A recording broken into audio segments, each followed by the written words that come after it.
Hello friends, welcome to Shruti Naveen vlogs. ಇವತ್ತಿನ ದಿನ ಸ್ಪೆಷಲ್ಲಾಗಿ ಚಿಕನ್ ಬಿರಿಯಾನಿ ಯಾವ ರೀತಿ ಮಾಡೋದು ಅಂತ ತೋರಿಸ್ಕೊಡ್ತಾ ಇದ್ದೀನಿ. ತುಂಬ ರುಚಿಯಾಗಿ ಬರುತ್ತೆ ಮಾತ್ರ. ಒಮ್ಮೆ ನೀವು ಕೂಡ ಈ ರೀತಿ ಟ್ರೈ. ಈಗ ನಾನು ಒಂದು ಅರ್ಧ kg ಆಗುವಷ್ಟು ಚಿಕನನ್ನು ತೊಗೊಂಡಿದ್ದೀನಿ. ಈ ಚಿಕನ್ನಿಗೆ ಇದನ್ನ ಮ್ಯಾರಿನೇಟ್ ಮಾಡ್ಕೋಬೇಕು. ಮೊದಲಿಗೆ ನಾನು ಈಗ ಮೊಸರನ್ನ ತೊಗೋತಾ ಇದ್ದೀನಿ. ಮೊಸರು ಒಂದು ಅರ್ಧ ಕಪ್ ಆಗುವಷ್ಟು ಮೊಸರನ್ನ ತೊಗೊಳ್ಳಿ. ನಾನು ಡೈರೆಕ್ಟ್ ಹಾಕೋತಾ ಇದ್ದೀನಿ. ಇದಕ್ಕೆ ಅಚ್ಚ ಖಾರದ ಪುಡಿ, ಹಾಗೆ 3 ಟೇಬಲ್ ಸ್ಪೂನ್ ಆಗುವಷ್ಟು ಅಚ್ಚ ಖಾರದ ಪುಡಿ, ಅರಿಶಿನ, ಉಪ್ಪು ಮತ್ತು ಧನಿಯಾ ಪುಡಿ, ಗರಂ ಮಸಾಲ, ಶುಂಠಿ ಬೆಳ್ಳುಳ್ಳಿ ಪೇಸ್ಟು ಇದಿಷ್ಟನ್ನು ಹಾಕಿ ಮ್ಯಾರಿನೇಟ್ ಮಾಡ್ಕೋಬೇಕು. ನೀಟಾಗಿ ಕಲಿಸ್ಕೊಂಡು ಅದನ್ನು ಒಂದು 15 ಮಿನಿಟ್ಸ್ವರೆಗೂ ಫ್ರಿಜ್ನಲ್ಲಿ ಇಡಬೇಕಾಗತ್ತೆ. ನೋಡಿ, ಮಿಕ್ಸ್ ಮಾಡಿದ ಹಾಗೆ ಅದು ರೆಫ್ರಿಜರೇಟರಲ್ಲಿ ಇಟ್ಟ ಹಾಗೆ ಅದು ಸ್ವಲ್ಪ ಮ್ಯಾರಿನೇಟ್ ಆಯಿತು ಅಂದರೆ ತುಂಬ ಚೆನ್ನಾಗಿ ಬರುತ್ತೆ ಗ್ರೇವಿ. ಹಾಗೆ ಬಿರಿಯಾನಿ ಕೂಡ ಟೇಸ್ಟಿಯಾಗಿರುತ್ತೆ. ಒಮ್ಮೆ ನೀವು ಇದನ್ನು ಮಾಡಲೇಬೇಕು, ಮಾಡ್ಕೊಂಡು ತಿಂದು ನೋಡಿ. ಹಾಗೆ ಈ ರೀತಿಯಲ್ಲಿ ನಾನು ಕಲಿಸ್ಕೊತಾ ಇದ್ದೀನಿ, ಒಂದೊಂದನ್ನೇ ಹಾಕ್ಕೊಂಡು. ನೋಡಿ, ನನಗೆ ಅಳತೆ ತಕ್ಕ ಹಾಗೆ ಉಪ್ಪನ್ನು ಸೇರಿಸ್ಕೊಂಡು ನಾನು ಮ್ಯಾರಿನೇಟ್ ಮಿಕ್ಸ್ ಮಾಡ್ಕೊತಾ ಇದ್ದೀನಿ. ಚೆನ್ನಾಗಿ ಕಲಸಿಡೋದ್ರಿಂದ ಅದು ನಾವು ತುಂಬ ಹೊತ್ತಿಟ್ಟರೂ ಕೂಡ ತುಂಬಾ ರುಚಿಯಾಗಿ ಬರುತ್ತೆ ಬಿರಿಯಾನಿ. ಯಾರಿಗೆಲ್ಲ ಬಿರಿಯಾನಿನೇ ಮಾಡೋಕ್ಕೆ ಬರಲ್ಲ ಅನ್ನೋರೆಲ್ಲ ಕೂಡ ಇದನ್ನು ನೋಡಿಕೊಂಡು ಮಾಡ್ಬೋದು. ಈ ರೀತಿಯಲ್ಲಿ ಕಲಸಿಟ್ಟಾದಮೇಲೆ ನಾನು ಫ್ರಿಜ್ನಲ್ಲಿ ಎತ್ತಿಡ್ತಾ ಇದ್ದೀನಿ. ಇದಕ್ಕೊಂದು ಪ್ಲೇಟನ್ನು ಮುಚ್ಚಿ ನೋಡಿ ಈ ರೀತಿ. ಈಗ ನಾನು ಇದಕ್ಕೆ ಚಕ್ಕೆ, ಲವಂಗ, ಏಲಕ್ಕಿ, ಮೆಣಸು, ಹಾಗೆ 1 ಇಡಿ ಆಗುವಷ್ಟು ಕಾಯಿ ತುರಿ ಮತ್ತು 1 ಗೆಡ್ಡೆ ಆಗುವಷ್ಟು ಬೆಳ್ಳುಳ್ಳಿ, ಶುಂಠಿ, ಈರುಳ್ಳಿ, ಟೊಮೆಟೊ ಮತ್ತು ಕೊತ್ತಂಬರಿ ಸೊಪ್ಪು, ಪುದೀನ ಸೊಪ್ಪು ಹಾಕಿ ನಾನು ಮಿಕ್ಸಿ ಮಾಡ್ಕೊಂಡಿದ್ದೀನಿ. ಈ ರೀತಿ ನುಣ್ಣಗೆ ಪೇಸ್ಟ್ ಆದ ನಂತರ ಒಂದು ಕುಕ್ಕರಿಗೆ ಎಣ್ಣೆ, ತುಪ್ಪ ಹಾಕೋಬೇಕು. ಒಂದು 3-4 ಟೇಬಲ್ ಸ್ಪೂನ್ ಆಗುವಷ್ಟು ಮುಂಚೆನೇ ಒಗ್ಗರಣೆಗೆ ತುಪ್ಪ ಸೇರಿಸ್ಕೊಳ್ಳಿ. 4-5 ಟೇಬಲ್ ಸ್ಪೂನು ಎಣ್ಣೆ. ಇದಕ್ಕೆ ಸಾಸಿವೆ ಸ್ವಲ್ಪ ಹಾಕಿ, ಅದು ಎಣ್ಣೆ ಕಾದಿದೆಯೋ ಇಲ್ಲವೋ ಅಂತ ಗೊತ್ತಾಗಬೇಕಲ್ಲ, ಅದಕ್ಕೋಸ್ಕರ ನಾನು ಸಾಸಿವೆ 4 ಕಾಳಷ್ಟು ಹಾಕ್ತಾಯಿದ್ದೀನಿ. ಆನಂತರ ನಾನು ಇದಕ್ಕೆ ಏನೇನು ಸ್ಪೈಸಸ್ ಇಟ್ಕೊಂಡಿದ್ದೆ, ಮರಾಠಿ ಮೊಗ್ಗು, ಚಕ್ಕೆ, ಲವಂಗ, ಏಲಕ್ಕಿ, ಇದನ್ನೆಲ್ಲನೂ ಕೂಡ, ಪಲಾವ್ ಎಲೆ, ಇದನ್ನೆಲ್ಲನೂ ಹಾಕಿ ಬಾಡಿಸ್ಕೊತಾ ಇದ್ದೀನಿ. ಹಾಗೆ ಒಂದು 3-2 ಹಸಿಮೆಣ್ಸಿನ್ಕಾಯಿನ ಸೇರಿಸ್ಕೊತಾ ಇದ್ದೀನಿ. ಹಸಿಮೆಣ್ಸಿನ್ಕಾಯಿ ಹಾಕೋದ್ರಿಂದ ಸ್ವಲ್ಪ ಟೇಸ್ಟ್ ಬರುತ್ತೆ. ನೋಡಿಕೊಂಡು ನಿಮಗೆ ಖಾರದ ಫ್ಲೇವರ್ ನೋಡಿಕೊಂಡು ಹಾಕ್ಕೊಳ್ಳಿ.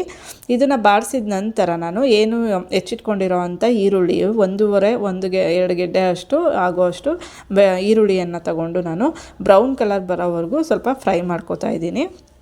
ಚೆನ್ನಾಗಿ ಎಣ್ಣೆಯಲ್ಲಿ ಅದು ರೋಸ್ಟ್ ಆಗಬೇಕು, ಆವಾಗಲೇ ಟೇಸ್ಟ್ ಸಿಗುತ್ತೆ. ಸ್ವಲ್ಪ ಅದಕ್ಕೆ ಅರಶಿನದ ಪುಡಿ ಸೇರಿಸ್ಕೊತಾ ಇದ್ದೀನಿ. ಈಗೇನು ನಾನು ರುಬ್ಬಿಟ್ಕೊಂಡಿರೋ ಅಂಥ ಮಸಾಲ ಇತ್ತಲ್ಲ, ಅದನ್ನೆಲ್ಲನೂ ಕೂಡ ಇದಕ್ಕೆ ಸೇರಿಸ್ಕೊತಾ ಇದ್ದೀನಿ. ಬ್ರೌನ್ ಕಲರ್ ಬರೋವರೆಗೂ ಹುರ್ಕೊಂಡು ಆದ ನಂತರ ನಾನು ಏನು ಮ್ಯಾರಿನೇಟ್ ಮಾಡಿಟ್ಕೊಂಡು ಫ್ರಿಜ್ಜಲ್ಲಿ ಇಟ್ಟಿದ್ನೋ ಆ ಚಿಕನನ್ನು ನಾನು ಈ ಎಣ್ಣೆಗೆ ಸೇರಿಸ್ತಾ ಇದ್ದೀನಿ. ಇದನ್ನು ಮಿಕ್ಸ್ ಮಾಡ್ಕೋಬೇಕು. ನೀಟಾಗಿ ಎಣ್ಣೆ ಎಲ್ಲ ಅದು ಇಡ್ಕೋಬೇಕು. ಎಣ್ಣೆ ಇಟ್ಬಿಟ್ಟು ನೋಡಿ, ಗ್ರೇವಿ ಈ ಥರ ನೀರು ಮೇಲೆ ಎಣ್ಣೆ ಜಿಡ್ಡು ಥರ ತೇಳ್ತಿರ್ಬೇಕು. ಅಲ್ಲಿವರೆಗೂ ಅದನ್ನು ಕುದಿಯೋದಕ್ಕೆ ಬಿಡಬೇಕು ನಾವು. ಆವಾಗಲೇ ಅದು ನಮಗೆ ಸ್ಪೈಸಸ್ ಸಿಗೋದು ಬಾಯಿಗೆ. ಅದಾದ ನಂತರ ಕುದಿದ ನಂತರ ಈ ರೀತಿಯಲ್ಲಿ ನಾವು ಏನು ರುಬ್ಬಿಟ್ಕೊಂಡಿರೋ ಅಂಥ ಮಸಾಲೆ ಏನೇ ಹೇಳಿದ್ನಲ್ಲ, ಆ ಮಸಾಲೆನ ನಾನು ಇದಕ್ಕೆ ಸೇರಿಸ್ಕೊತಾ ಇದ್ದೀನಿ. ಸೇರಿಸ್ಕೊಂಡಾದಮೇಲೆ ಇದನ್ನು ಕೂಡ ಕಲಿಸ್ಕೊಂಡು ಉಪ್ಪು ಎಲ್ಲ ಆಲ್ರೆಡಿ ಮ್ಯಾರಿನೇಟ್ ಆಗುವಾಗಲೇ ಹಾಕಿದ್ದೀವಿ. ನಾವು ಅಕ್ಕಿ ಹಾಕಿದ ಮೇಲೆ ಒಂದ್ಸಲಿ ಟೇಸ್ಟ್ ನೋಡಿಕೊಂಡು ಹಾಕ್ಕೋಬೇಕಾಗುತ್ತೆ. ಈಗ ನಾನು ಈ ಅಳತೆನಲ್ಲಿ 3 ಪಾವಷ್ಟು ಆಗೋಷ್ಟು ಅಕ್ಕಿ ತೊಗೊಂಡಿದ್ದೆ. ಸ್ವಲ್ಪ ಜಾಸ್ತಿ ಕ್ವಾಂಟಿಟಿಲಿ ಮಾಡ್ತಾ ಇರೋದ್ರಿಂದ ನಾನು ಅದೇ ಲೋಟದಲ್ಲಿ ನಾನು 1:2, 1:2 ಅನ್ನೋ ರೇಷಿಯೋದಲ್ಲಿ ನಾನು ನೀರನ್ನು ತೊಗೋತಾ ಇದ್ದೀನಿ. ಹಾಕ್ಕೊಂಡು ನೀವು 1 ಕಪ್ ಅಕ್ಕಿ ಮಾಡಿಕೊಂಡ್ರೆ 2 ಕಪ್ಪು 3 ಕಪ್ ಆಗೋಷ್ಟು ನೀರನ್ನು ಸೇರಿಸ್ಕೊಂಡು ಸಾಕಾಗುತ್ತೆ. ನಾನು ಸ್ವಲ್ಪ ಜಾಸ್ತಿ ಕ್ವಾಂಟಿಟಿ ಆಗಿರೋದ್ರಿಂದ ಕುಕ್ಕರ್ ತುಂಬ್ತಾ ಬಂತು. ಹಾಗಾಗಿ ನಾನು ಕುಕ್ಕರ್ನ ಚೇಂಜ್ ಮಾಡಿ ದೊಡ್ಡ ಕುಕ್ಕರ್ಗೆ ಹಾಕ್ಕೊಂಡಿದ್ದೀನಿ. ಈಗ ನೆನೆಸಿಟ್ಕೊಂಡಿರೋ ಅಂಥ ಅಕ್ಕಿ, ಅಂದರೆ ತುಂಬ ಬೇಗ ನೆನೆಸೋಕೆ ಹೋಗಬೇಡಿ, ಲೇಟಾಗಿ ನಿಧಾನಕ್ಕೇ ಇನ್ನೇನು ಹಾಕಬೇಕು ಅನ್ನೋ ಮೂಮೆಂಟಲ್ಲಿ ತೊಳೆದಿಟ್ಕೊಂಡು ಹಾಕ್ಕೋಬೇಕಾಗತ್ತೆ. ನೋಡಿ, ಇದು ಆಲ್ಮೋಸ್ಟ್ ಕುದೀತಾ ಇದೆ ನೀರೆಲ್ಲ. ಚೆನ್ನಾಗಿ ಕುದಿ ಬಂದಾಗ ನಾವು ಅಕ್ಕಿಯನ್ನು ಸೇರಿಸ್ಕೋಬೇಕಾಗುತ್ತೆ. ಅಕ್ಕಿ ಹಾಕಿ ಅದನ್ನು ಸ್ವಲ್ಪ ಬಾಡಿಸ್ಕೊಂಡ ನಂತರ ಕುದಿಬೇಕು. ಅದು ಕುದ್ದಾಗ ಸ್ವಲ್ಪ ಉಪ್ಪು ಖಾರ ಟೇಸ್ಟ್ ನೋಡ್ಕೊಳ್ಳಿ. ನೋಡಿ, ಎಣ್ಣೆ ಎಲ್ಲ ಮೇಲ್ಗಡೆ ತೇಲ್ತಿದೆ. ತುಂಬಾ ಚೆನ್ನಾಗಿ ಬಂದಿದೆ ಮಾತ್ರ ಚಿಕನ್ ಬಿರಿಯಾನಿ. ಹಾಗೆ ಅದು ಮೇಲಿನಲ್ಲಿ ನೀಟಾಗಿ ತೇಲಬೇಕು. ಉಪ್ಪು ಖಾರ ನೋಡಿಕೊಂಡು ಸ್ವಲ್ಪ ಕಮ್ಮಿ ಆಗಿತ್ತು ಅಂದರೆ ನೀವು ಹಾಕ್ಕೊಳ್ಳಿ. ನಾನು ಹಾಕಿದ್ದೆಲ್ಲವೂ ಕ್ವಾಂಟಿಟಿನಲ್ಲಿ ಕರೆಕ್ಟಾಗಿತ್ತು. ನಾನು ಹೀಗೆ ಮಿಕ್ಸ್ ಮಾಡ್ಕೊಂಡು ಮಿಕ್ಸ್ ಮಾಡ್ತಾ ಇದ್ದೆ. ಹಾಗೆ ನೋಡಿ ಅತ್ತ ಕುದ್ದಿದೆ ಸ್ವಲ್ಪ. ಈಗ ನಾನು ಕುಕ್ಕರ್ ಲಿಬ್ಬನ್ನು ಮುಚ್ಚೋದಕ್ಕೆ ತಯಾರಾಗ್ತಾ ಇದ್ದೀನಿ. ಅದ್ರ ಮೇಲೆ ಸ್ವಲ್ಪ ನಾನು ತುಪ್ಪನ ಸೇರಿಸ್ತಾ ಇದ್ದೀನಿ. ತುಪ್ಪ ಹಾಕೋದ್ರಿಂದ ಸ್ವಲ್ಪ ಟೇಸ್ಟ್ ಚೆನ್ನಾಗಿರುತ್ತೆ, ಅದಕ್ಕೋಸ್ಕರ ನಾನು ತುಪ್ಪ ಸೇರಿಸ್ತಾ ಇದ್ದೀನಿ. ಒಗ್ಗರಣೆಗೂ ಹಾಕ್ಕೊಂಡಿದ್ದೆ, ಮೇಲೂ ಹಾಕೋದ್ರಿಂದನೂ ಕೂಡ ಚೆನ್ನಾಗಿ ಬರುತ್ತೆ. ನೋಡಿ ಆಲ್ಮೋಸ್ಟು ಅರ್ಧ ಇದಾಗಿದೆ. ಅರ್ಧ ಬೆಂದಿದ್ದಾಗಲೇ ನಾವು ಇನ್ನು ಸ್ವಲ್ಪ ನೀರಿದೆ ಅನ್ನುವಾಗ ಮುಚ್ಚೋದ್ರಿಂದ ಚೆನ್ನಾಗಿ ಬರುತ್ತೆ. ಈಗ ಇದು ಕುಕ್ಕರ್ ಲಿಬ್ಬನ್ನು ನಾನು ಕ್ಲೋಸ್ ಮಾಡ್ಕೊತಾ ಇದ್ದೀನಿ.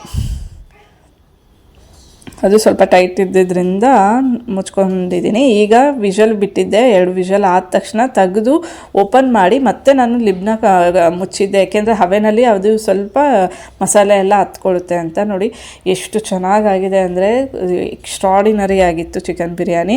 ನೀವು ಕೂಡ ಮನೆಯಲ್ಲಿ ಇದೇ ರೀತಿಯಲ್ಲಿ ಚಿಕನ್ ಬಿರಿಯಾನಿನ ಟ್ರೈ ಮಾಡಿ. ಈ ರೀತಿಯಲ್ಲಿ ತುಂಬಾ ಚೆನ್ನಾಗಿ ಬರುತ್ತೆ. ಹಾಗೆ ಮಕ್ಕಳು ಕೂಡ ಇಷ್ಟಪಟ್ಟು ತಿನ್ನೋ ಅಂಥ ಚಿಕನ್ ಬಿರಿಯಾನಿ.